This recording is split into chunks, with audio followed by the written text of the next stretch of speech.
Maraming records ang nabasag sa unang araw ng swimming competition sa Palarong Pambansa 2025. Yan ang ulat ni teammate Daryl Oclares.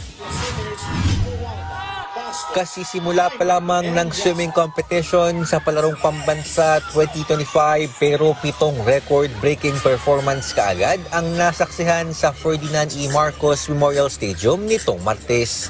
Sa buwan naman ng event, agad na nakakuha ng ginto at binasag ng National Capital Region tanker na si Titus Rafael Sia ang 12-year record ni Rafael Barreto sa boys 7-12 200-meter freestyle kung saan siya nakapagtala ng oras na 2 minutes at 7.86 seconds. Ilang oras lamang ang lumipas nang muli na namang namayagpag si Sia at gumawa rin ng record sa boys 7-12 200-meter backstroke na kanya namang tinapos sa loob ng 1 minute at 5.44 seconds na mas mabilis sa oras ni Martin Isaacset noong 2015.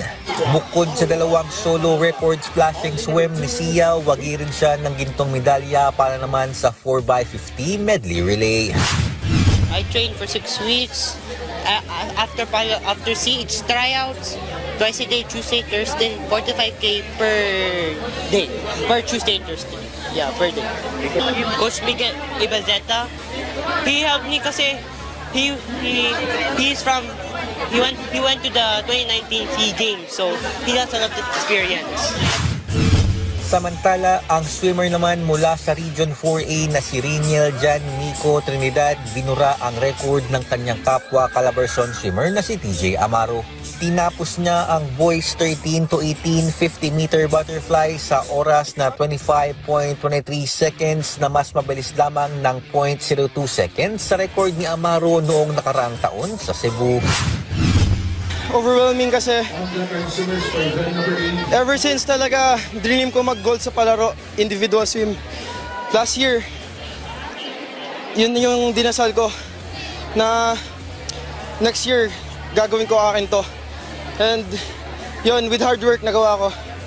Oh, super natuwa ako kasi di ko talaga in-expect na magre-record ako. Just gold medal, yun yung sinabi ko sa sarili ko, kahit wag na record. Gumawa rin ng bagong record ang Region 3 tanker na si FJ Catherine Cruz sa kanyang paboritong event na Girls 13-18 100-meter backstroke kung saan siya nagtala ng oras na 1 minute at 0.61 seconds. Ayon naman sa 17-year-old swimmer na si Cruz, sa 4 na taon niyang pagsali sa annual scholastics competition, mas kumpiyansa siya sa paglangoy ngayong Palarong Pambansa. I got braver po than last time kasi last time po I get so scared po. Pero I try to change myself, train harder po. Saka try to train every day. Yun lang po yun eh. Tas family support po.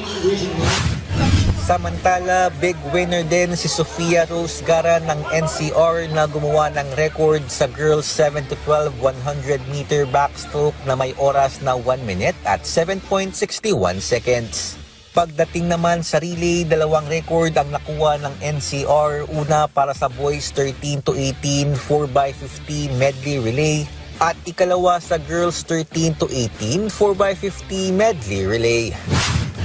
Ngayong Miyerkules ng hapon ng ikalawang araw ng swimming competitions dito sa Palarong Pambansa, kaya asahan na mas bubuhos pa mga medalya at posibleng maraming records pa ang mabura.